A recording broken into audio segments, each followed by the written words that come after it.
of FAMU athletics. Please welcome at this time, for more about that as we move through this program, the chair of the FAMU Board of Trustees, alumnus, Chair Kelvin Lawson.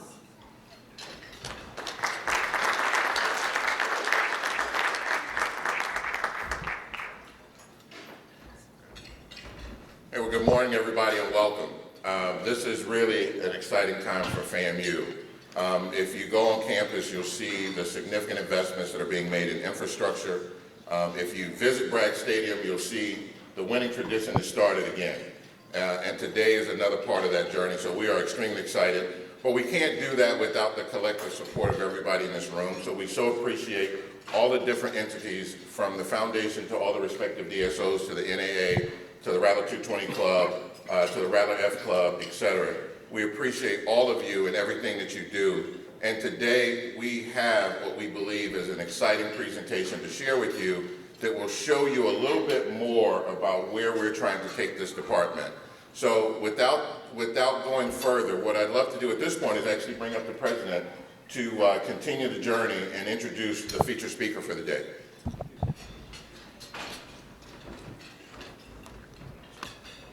Thank you, Mr. Chairman, and to all of you for joining us this morning, showing how committed you are to the future of Florida A&M University.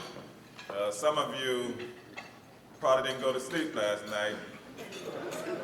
I know you didn't. Don't play like you don't know what I'm talking about. But for those of you who got here, no matter what the circumstances are, we really appreciate it. The whole idea here is to show unity as we make a transition, a very important transition at this university. So I want to thank President Clark and the National Alumni Association and the athletic department's leadership for hosting this breakfast, as I said, focusing on FAMU's future.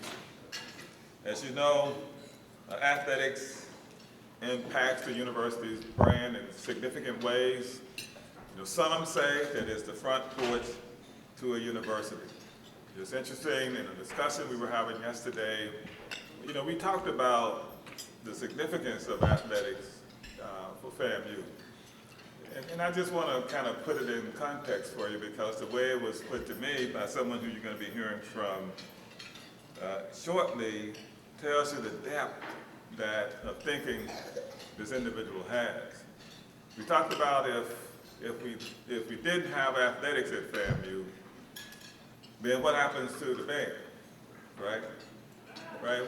Why do you need a band if you don't have football game for them to perform it, right?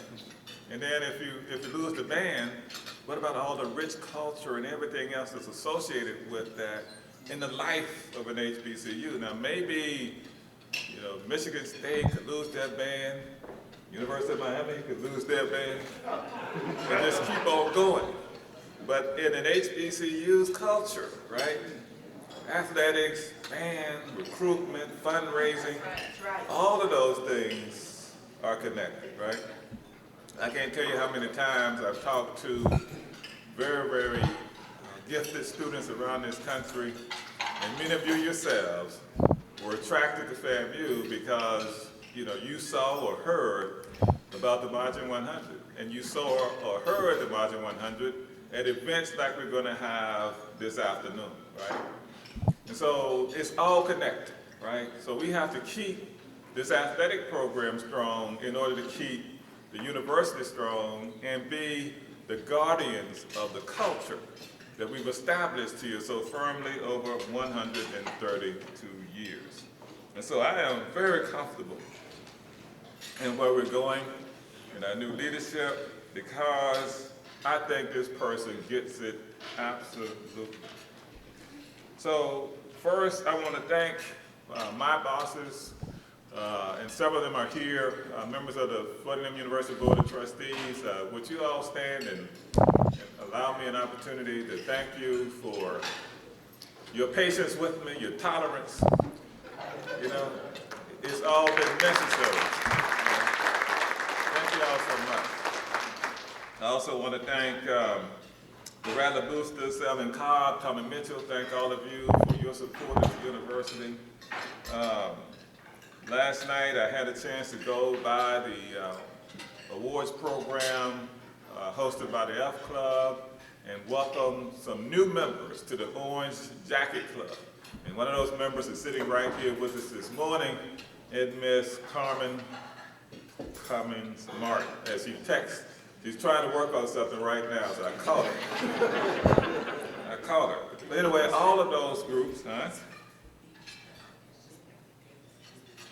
Oh, so I've been told that there are two other orange coaters in here. Dr. Friday Stroud is among those, and Brandon Tatum.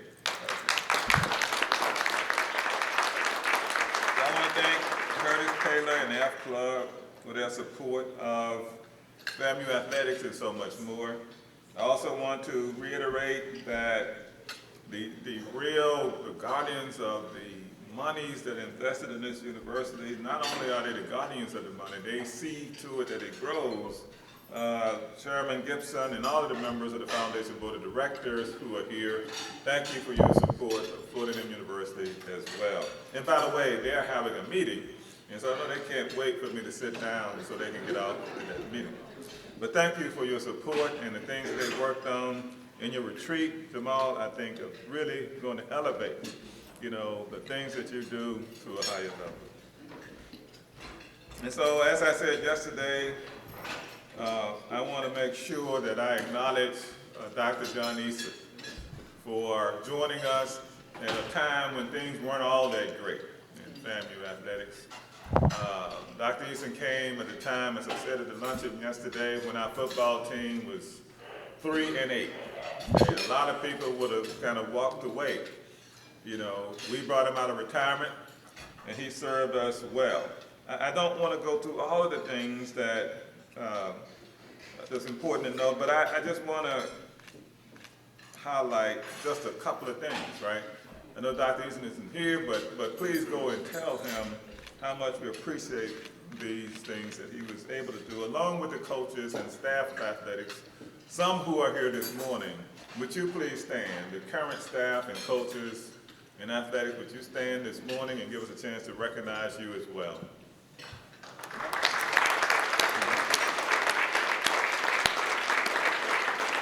So very quickly, we had more than 134 FAMU athletes who scored above a 3.0 grade point average, and that deserves, in my opinion, a round of applause.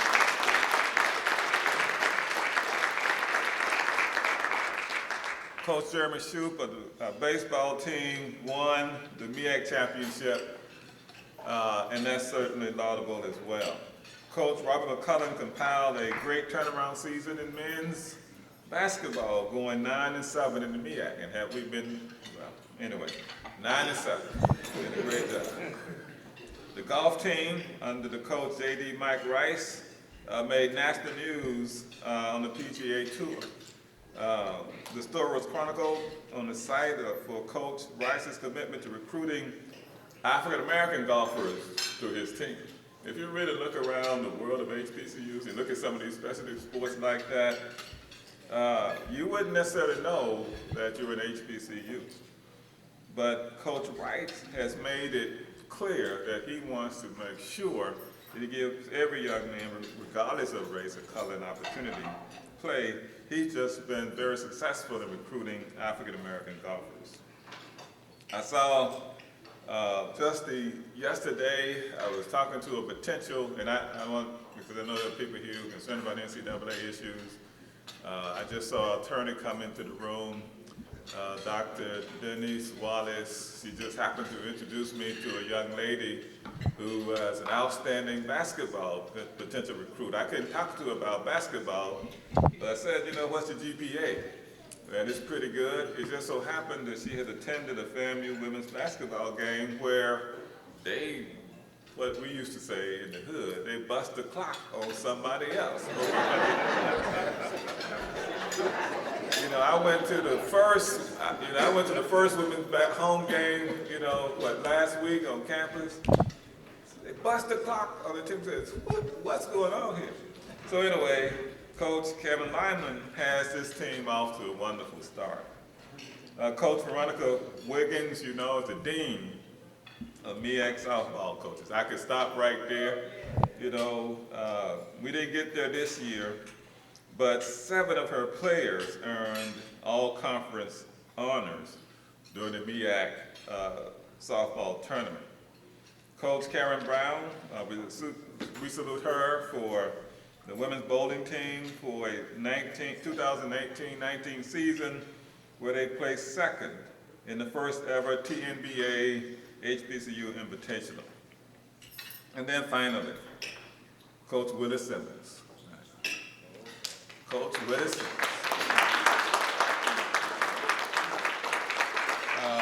He gave us our first winning season last year in 7 years.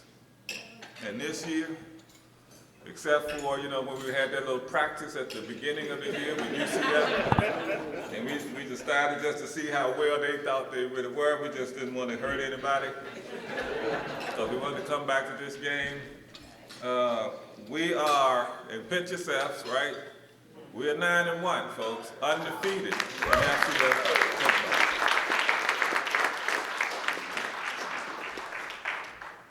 10 players made MEAC, all MEAC team in 2018, but more importantly, 15 players on Coach Simmons' team made the conference all MEAC academic list.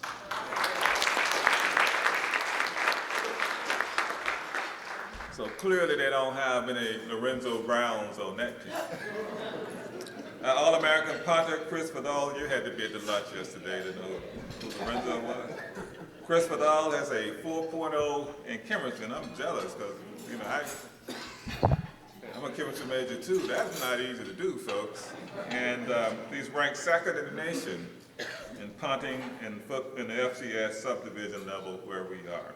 So as you can see, the last couple of years, we've started to get back, right? We just need to keep that going. And I think what you're going to hear in the coming moments will give you a great degree of confidence that this is going to continue. This is not an aberration. The things that are happening at FAMU in general and in athletics in particular aren't happening by accident. We have outstanding leadership within our coaching staff and others, and we have your support to make sure that we keep these things moving. Oh yes.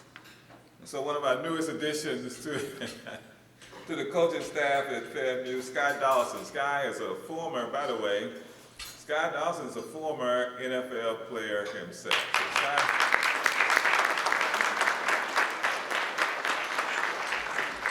So welcome to the Hill in this new capacity, Sky. I know we can't pay you what you were paid in the NFL, but thank you anyway. Yeah, the amount of money he was being paid is like he's volunteering. So thank you, Sky, for your volunteer support of Florida A&M University. I saw another person come into the room I must acknowledge before I go much further, and that's my wife Sharon of 35 years. Sharon, thank you.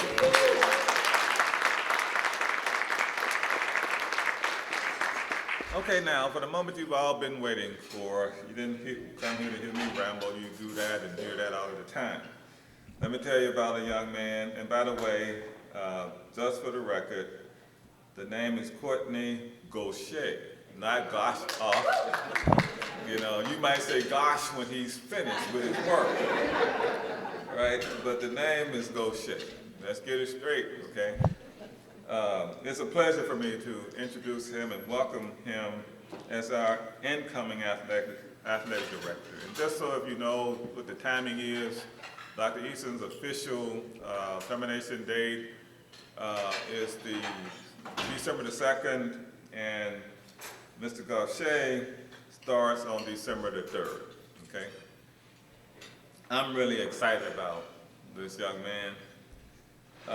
He assisted in the development of more than $50 million in capital improvements at the University of Miami. If we had $50 million, we could probably get a new stadium. Before joining the Hurricanes, he served as Associate Athletic Director and Chief Operating Officer and Assistant Athletic Director for Equipment and Operations from 2012 to 2014 at Middle Tennessee State University. During his tenure, and by the way, he did that while also serving as janitor. I mean, that's an inside joke. Okay, so y'all didn't get it. We got it. Yeah, some of y'all got it. Okay, good. During his tenure at Middle Tennessee State, he was credited with renegotiating the department's multimedia rights contract, a new contract with apparel provider Nike, and oversight of $40 million in capital improvement projects while overseeing an annual $36 million operating budget. And if he can handle $36 million, I think he can handle 10 or 11, right? But with your investment, we're going to get it much higher than that. He's not willing to settle upon where we are. He's coming to take us to higher heights. Ladies and gentlemen, Mr. Kortne Gosha.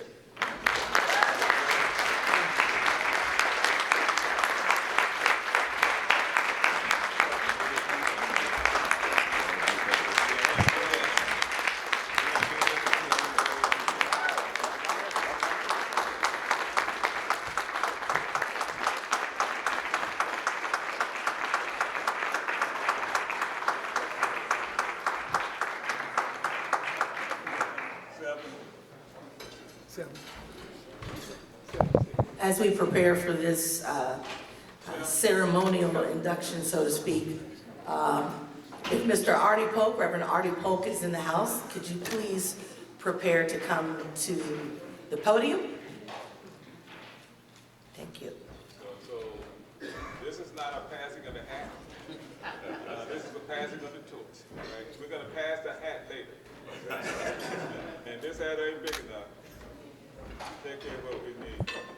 So we're going to hear a prayer to really solidify what this all means. We're standing here because we all collectively support our new AD, and we're going to do everything we can and everything that we must to ensure that he's successful. Because as I just said, as an institution, so much is riding on his success. We have to get behind him and give him the support that he needs. The fight is over now, right? We don't need to fight with one another anymore. This is the man. Okay? All right. Good morning, rattlers. We're going to, as we pass the torch here to AD Gosha, we're going to lay hands on him. The laying of hands on a person is a symbolic gesture of blessing and authority passed on to that person. And it didn't start just here. It started many, many years ago in the Hebrew Bible. We see in the book of Numbers, which is the fourth book of Moses, we find that in the book of Moses, we find these words in Numbers 15. Moses spoke to the Lord, saying, "Let the Lord, the God of the spirit of all flesh, appoint someone over the congregation who shall go out before them and come in before them, who shall lead them out and bring them in, so that the congregation of the Lord may not be like sheep without a shepherd." So the Lord said to Moses, "Take Joshua, son of Nun, a man in whom is the Spirit, and lay your hands upon him. Have him stand before Eleazar the priest and all the congregation, and commission him in their sight. You shall give him some of your authority, so that all the congregation of the Israelites may obey. But he shall stand before Eleazar the priest, who shall inquire for him by the decision of the Urim before the Lord. At his word they shall go out, and at his word they shall come in, both he and all the Israelites with him, the whole congregation. So Moses did as the Lord commanded him. He took Joshua and had him stand before Eleazar, the priest, and the whole congregation. He laid his hands on him and commissioned him as the Lord had directed through Moses. Let's pray. God of our weary years, God of our silent tears, thou who hast brought us thus far on the way. Lord God, we thank you first for this day. We thank you for this time of coming together to praise your holy and righteous name. We thank you for this time of passing the baton from one athletic director to another, from Dr. Eason to Brother Gosha. And now, God, we pray your special blessing upon this Brother Gosha, as he takes the mantle and continues to do the work of the athletic department of Florida Agricultural and Mechanical University. We pray that you will order his steps in your word, Lord God. We pray that you will cover him on the left and on the right, and on the front and on the back, and on beneath and above, so that, God, all that he does, it will be clear that it is you, God. It is you, God, that has directed him, and be he ever mindful, God, lest he forget that it is in you that he lives, moves, and has his very being. And so, Lord God, we just thank you right now for this moment. We thank you for this blessing moment. And we pray, God, as we go forth, that all that we do, the entire congregation, not just Brother Gosha, but the entire Rattler congregation, that all that we do will be pleasing in your sight, so that one day you will be able to say to us, well done, thou good and faithful servant. Bless now, Lord God, as only you can, in the name of that one who did come, who did serve, who did heal, who did teach, but who went on a Friday afternoon to Golgotha's Hill and died for all of us, but who now sits at your right hand and intercedes for all of us right now. That one, Jesus the Christ, who has been raised, and all Rattlers said, amen.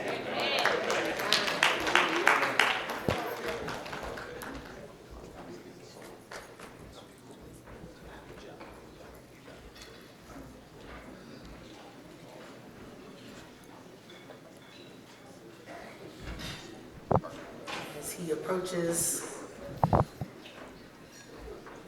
we need to consider who we are. I'm so glad I'm from FAMU. I'm so glad I'm from FAMU. I'm so glad I'm from FAMU. Singing glory, hallelujah. Woo! I'm from FAMU. One more time. I'm so glad I'm from FAMU. I'm so glad I'm from FAMU. I'm so glad I'm from FAMU. Singing glory, hallelujah. I'm from FAMU. That's it. Come on.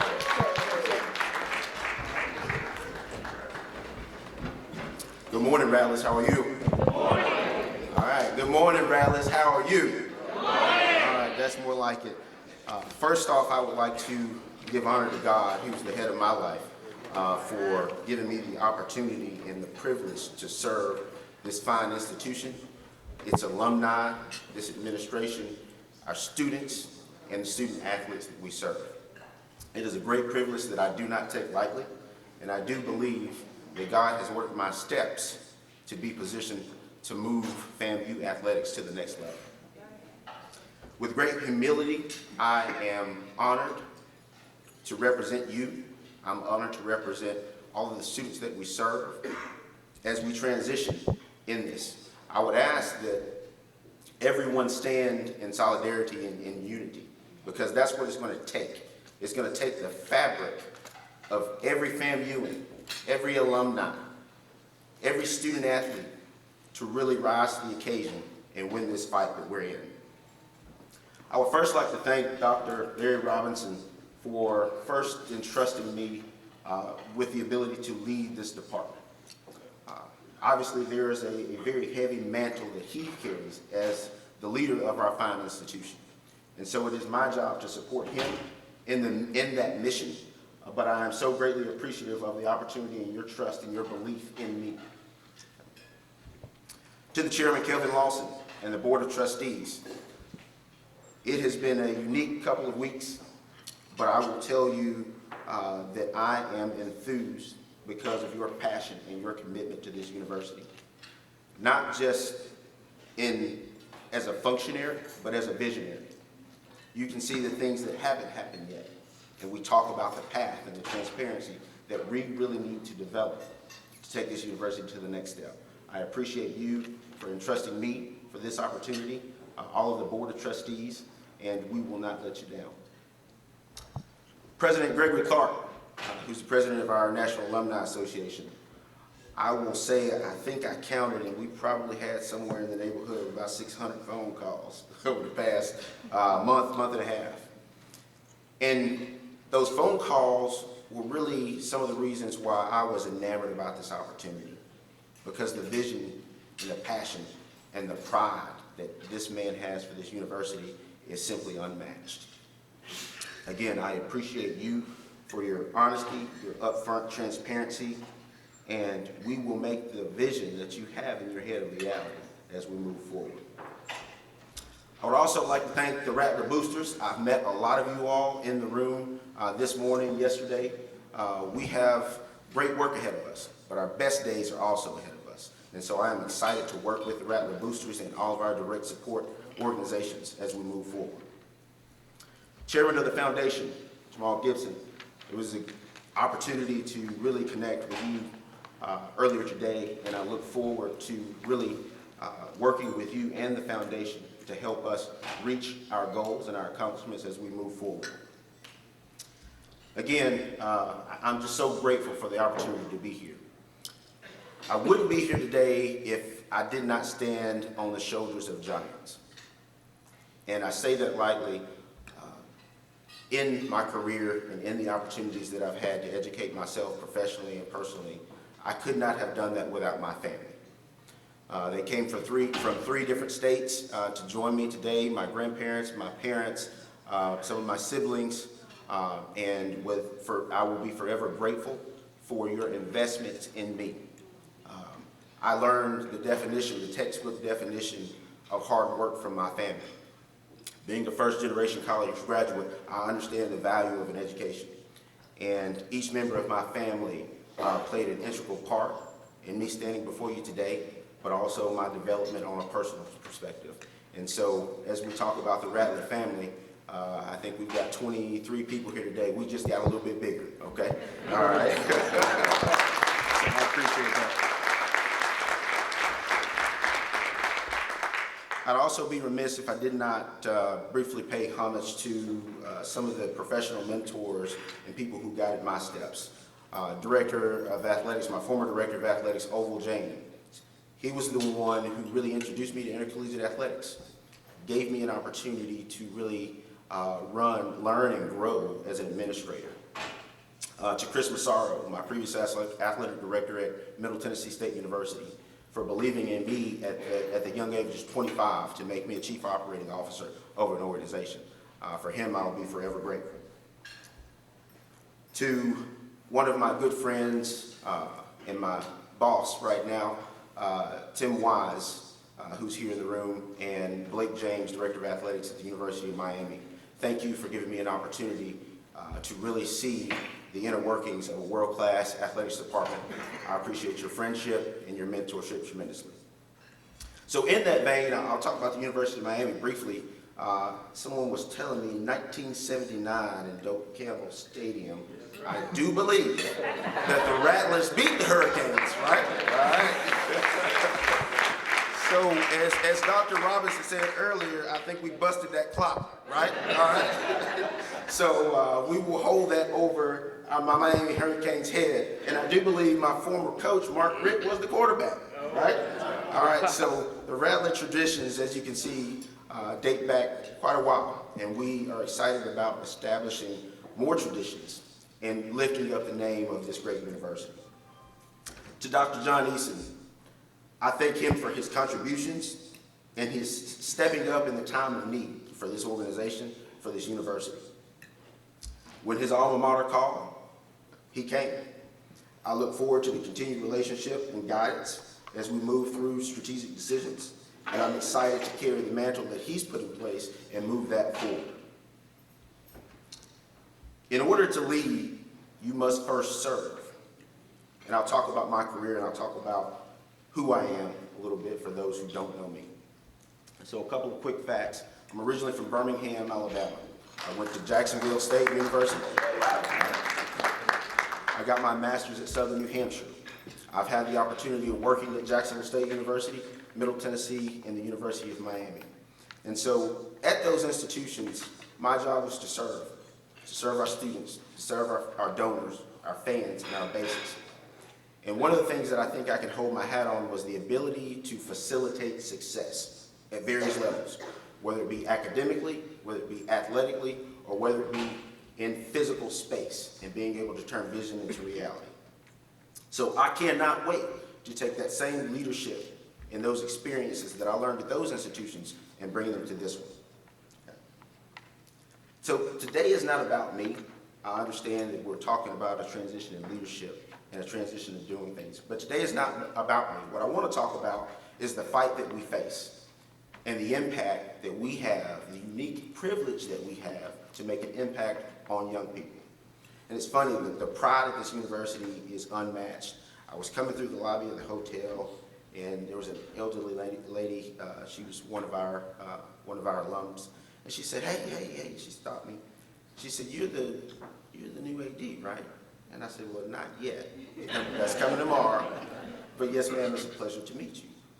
And she said, "Okay, so tell me about yourself." So I told her about myself and all those types of things, and she said, "How old are you?" And I said, "Well, I'm 31 years old, and I'm excited to be here." She said, "Young man, I got shoes older than you." And I said, "Well, I tell you what, you might be right, but we're excited to be here, and it's a good thing." And with that pride, she said, "Welcome. There's nothing like Rattler Nation, and we're excited to have you." And so as we talk about that, that's the sense of pride and energy that we're looking for as we move forward. So let's talk about our mission. Our mission as an athletics department is to build a world-class student-athlete experience. Okay? What does that mean? That means that we're going to win on the competition surface, we're going to win in the classroom, and we're going to win in our community. That is our job, and that's how we're going to do it and accomplish our mission. So again, you talk about demonstrating the skills needed to be successful, and we'll talk about it. What do we need to do to execute this plan? So we need to be academically excellent, athletically excellent, present in the community, operate within compliance, and have a customer service approach as we do those things.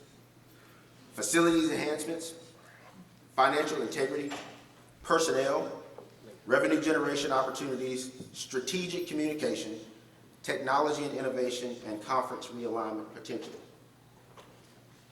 So we talk about how do you do those things. We'll first talk about academics, okay? Academics and compliance are your offense and defense as an athletics department. If you don't get those two things right first, everything else is an upward climb, okay? All right, let's talk about it. Let's talk about it. Our first responsibility is to graduate our young men and women and to develop them while they are under our time. The NCAA has incentivized academic performance, okay? They've incentivized it to the point that in the next 2 to 3 years, if we graduate our student athletes at a certain level and make sure that our APRs are at a certain level, we get incentivized financially by the NCAA. In 3 years, that number will be at about $250,000, okay? So it is very important that we stabilize and develop our academic performances. So we talk about compliance, and obviously there are several layers of compliance. We have to develop a culture of compliance. Again, continuing to educate our boosters, our donors, our student athletes, Title IX compliance, sexual assault and awareness, and diversity and inclusion practices. Again, our industry right now is very litigious, okay? So we've got to make sure that we're operating in those things to keep us out of positions where we're behind the 8 ball. Or where we have the NCAA coming in here trying to prohibit our success. Those days are over. As we talk about the ability to achieve unparalleled benchmarks, we have to do some things that we've never done before to get places that we've never been before, okay? All right? The only way that we're going to do that is the people that are in this room and this administrative table. We're going to have to do that for ourselves. So how do we do that? We have to expose ourselves to revenue generating opportunities and to do things, quite frankly, that we haven't done before. So this is a list of some of those opportunities at some of my previous stops. And again, you'll see bringing notable opponents to Bragg Stadium. That's what we have to do. Again, I wasn't here for the Southern game, but everyone has told me about it. That has to be a week in, week out initiative, okay? As we talk about building relationships in other cities and classics and things of those natures, we've got to expose ourselves really as a sports and entertainment engine. That's what it is. So as we talk about moving forward, exposing ourselves to those type of revenue generating opportunities. So we've got to create an atmosphere for success. The athletic machine can't do it by itself. We need all of the partners, university partners, local partners, national partners. The network that FAMU owns and has is unmatched. So we need to establish university partnerships. Again, we're going to be actively involved in fraternity and sorority life, the College of Media and Entertainment, the School of Business, the School of Music, and we're going to wrap ourselves around our armed forces and veterans because that's what it takes. We need them to support us, and we need to support those organizations for our sustained success as a university, not just as an athletics department. So we're going to develop a philosophy and not a system, because obviously the landscape of intercollegiate athletics changes every year, okay? One of the hot button issues right now is student athlete welfare. When you talk about the physical spaces that they're in, academic excellence, health and safety, when you talk about the technology of equipment, nutrition and training, life skills development. So after they're done competing here, what are we doing with our graduates? What are we doing with our student athletes? That is very important. Financial literacy and mental health. One of the #1 causes of college students today is suicide. #1. So the mental health piece is extremely important as we move forward.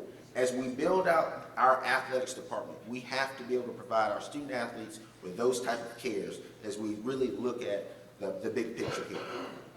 Something that we're going to do, and it's called the huddle, okay? There's going to be monthly meetings with the athletics director and every athletic team that we have, because I need to hear from our student athletes. I need to make sure that their experience at Florida A&M University is a world-class experience and second to none, okay? All right? So we're going to have a Find a Rattler program. So the Rattler Network is unreal. I believe President Clark was in Seattle, who launched the National Alumni Association chapter there. Okay, so when our student athletes graduate, we should be able to link them and connect them with a Rattler in every state in this country and help them for sustained success after they're done graduating. So we're going to be the best in the class that we're in, okay? So understand what I'm saying. We are going to be the class of black college athletics, second to none, academically, athletically, and on the competition surface, Okay? So when you talk about the leadership focus and translating those visions into realities, again, we have to make sure that our academic integrity is strong, that we are engaging our student athletes in all facets, and then we develop a championship mentality. Okay, so what does that mean? We talked about Coach Simmons, and the phenomenal job that Coach Simmons has done here in a short time is unmatched. Okay, so a championship mentality, what does that mean? So we've got a championship coach, we've got championship student athletes. Our giving levels and our support has to also match that championship determination. Okay? All right? So one of the things that we're going to do is we're going to challenge our base. We're going to challenge our base to be dynamic in their giving, dynamic in their resources, and dynamic in our network. One of the things that I really hit home with Dr. Robinson in the search committee is you were going to see me. We are going to hit every state in this country, and we're going to find rattlers. We're going to find rattlers. We're going to take the city of Tallahassee by storm. For too long, the school on the other side of the tracks has dominated the city of Tallahassee. Those days are over. So we talk about winning in the community. What does that mean? Okay, so we have to cultivate all of the relationships that we have. Meaning, anyone that comes on our campus, you get one shot to make a first impression. That's it. So we're in the business of recruiting, right? We're trying to recruit the best and brightest minds in the country to our university. Athletically, we're trying to recruit the best and brightest athletic individuals to come help us raise these banners. So we have to win in the community. We have to make sure that we have leveraged our community to help support that mission and that mission alone. The service levels have to increase. Our customer service approach and how we steward people will certainly be elevated and in short order. So we're going to value the past, but we're also going to look forward to our future, and we're going to earn our leadership every day as we move forward. So we talked about the experiences that I've had in my career, and I've certainly been blessed to work for several institutions and move the needle. The blueprint of that is simple. We want rings and degrees for our student athletes. Every student that walks across the stage with a degree should have the degree in one hand and their championship ring on the other. We are going to live by that, starting today. Okay? Starting today. We talk about competitive dominance. You know, I've heard all this chatter, all this stuff about Bethune beating us for the past 7 years, and eight, correction, all right? Heard all this chatter about A&T and what they've got and that's 2 years in a row, right? Yeah. So I'm tired of hearing about all that. So we are going to dominate our conference. We are going to dominate any opponent that we play on the field, and we're going to dominate in the classroom so that we don't have to worry about somebody trying to hold us back as we move forward. So the culture of compliance, we'll know the rules. We're going to follow the rules. Fiscal integrity. I've heard so many stories about people giving, but not necessarily knowing what they're giving to. So we're going to be totally transparent. Everything that we do, every dollar that we raise, you're going to know where it went, what it supports, how it supports. We're going to strengthen and promote the FAMU brand. We'll grow the brand. So people like winning brands. If our brand is out there, I'm telling you, people will jump in. You know, I go all across the country, and people talk about the Marching 100 and their brand and what they bring to the table. We have to have that same mentality when you start talking about our athletic program. Trust me, people are watching. People are watching nationally about what our football program is doing because they're scared. If we get the machine going, there's no stopping. You can't stop a rattler, right? All right? So we'll continue to do those things. And then we want to promote the total person experience, how we are developing these young men and women, okay? Part of that comes with being able to hire and retain great coaches and talent, okay? So we're in the recruiting business as well. As an athletic director, you got to make sure we've got the right coaches and personnel in place. It's my job to go recruit elite personnel to come and elevate what we're doing at this university.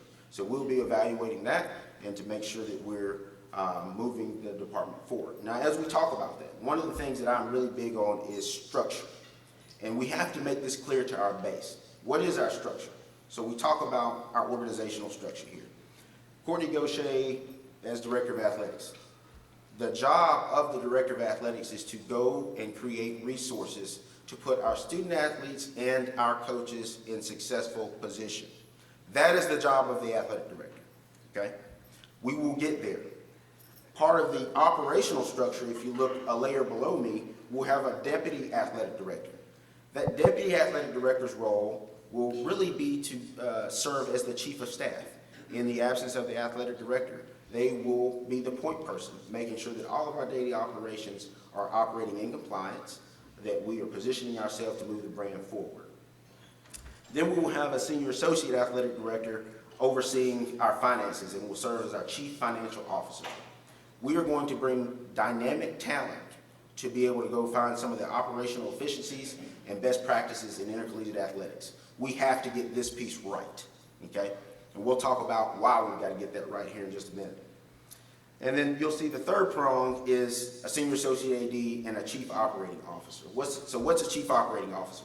That person's job is to make sure that as we move in our day-to-day operations, financially, within compliance, within academics, within the sports performance areas, that we are operating in compliance within regulations of the university and making sure that we are using our resources to the best of our ability, okay? And so that is really how we plan to build out our administrative tree. Below that, obviously, we will have several associate ADs who will serve in different capacities, one for sports administration who will be responsible for policy and procedure, one for revenue generation. And we'll talk about that a little bit because as we talk about these grand ideas and building a championship culture, one of the things that we have to do is really build out the financial arm and the fundraising arm of athletics. We have to move that piece forward as we look at our sustained success. So facilities, talk about this real quick.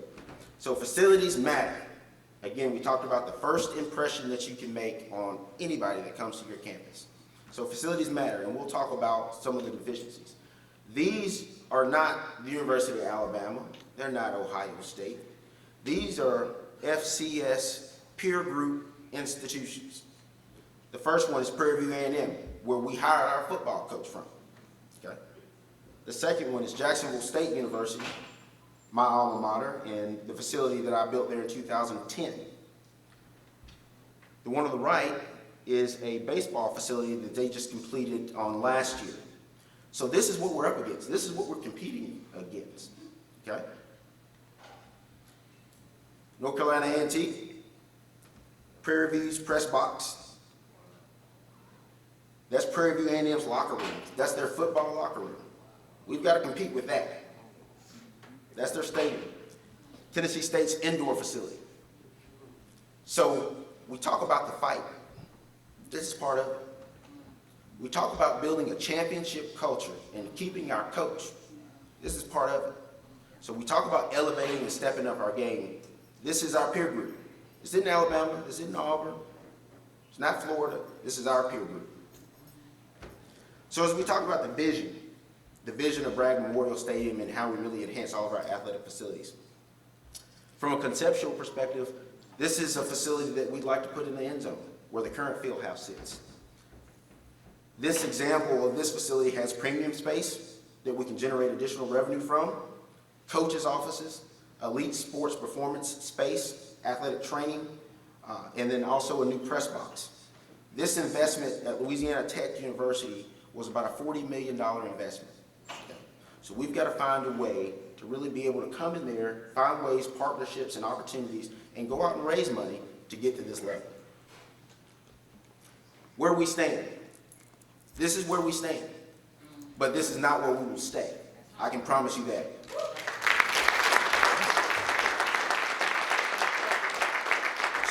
So we've talked about balance in the books, and we've had to make a lot of tough decisions to find that balance.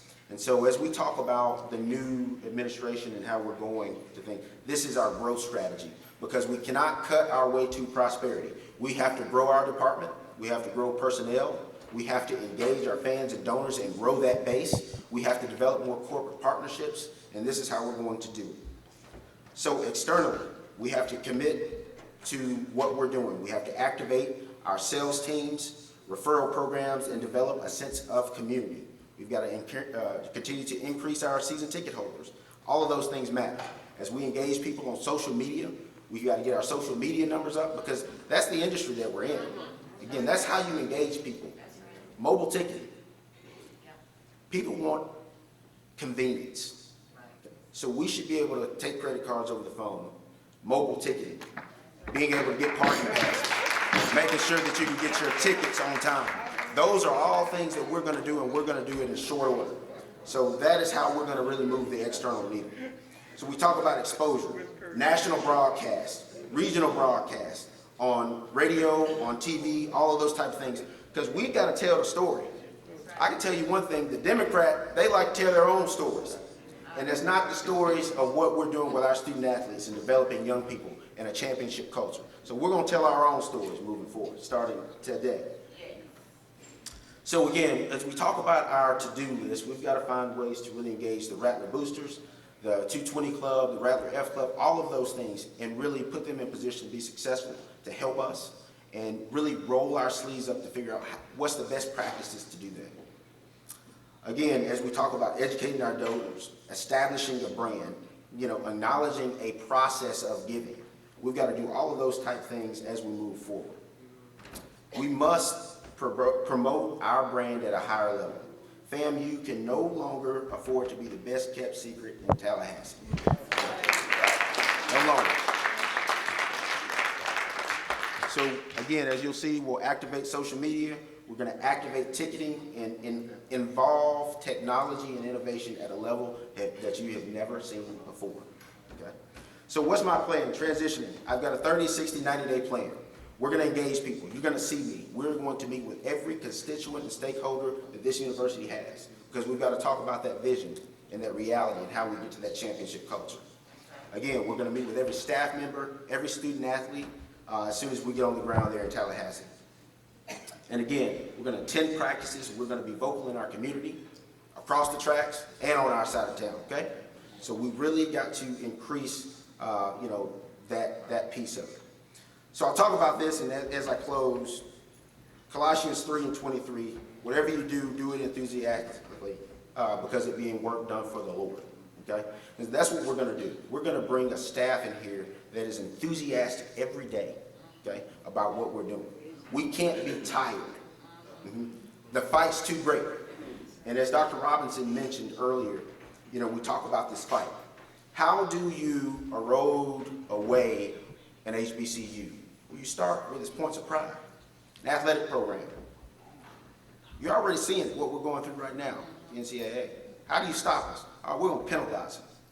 No more of that. No more of that. We've got to get our house in order.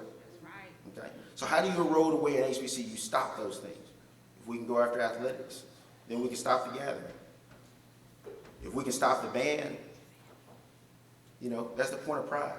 There's no more homecoming. That atmosphere doesn't exist anymore. And slowly but surely, the foundation of an institution erodes away, right? I see what's going on, and I can tell you this. I won't let that happen on my watch. This university is too great. We are excited about the leadership and the direction that we're taking this university. I can't do it alone. I need every Rattler in this room to stand, to help us, and to unite this base. And we will take this athletic department and this university to heights that it has never seen. I appreciate your time, your effort, and your energy. We will get this right. I cannot wait to get to the hill. I cannot wait to hear each and every one of you. I'm excited to be here, and we are ready to strike, and strike again.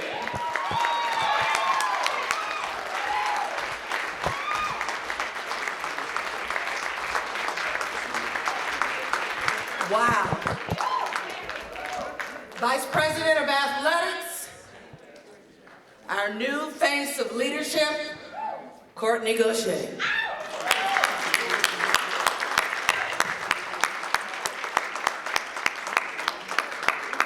And we welcome his family to the highest of 7 hills. Y'all will discover what that really means.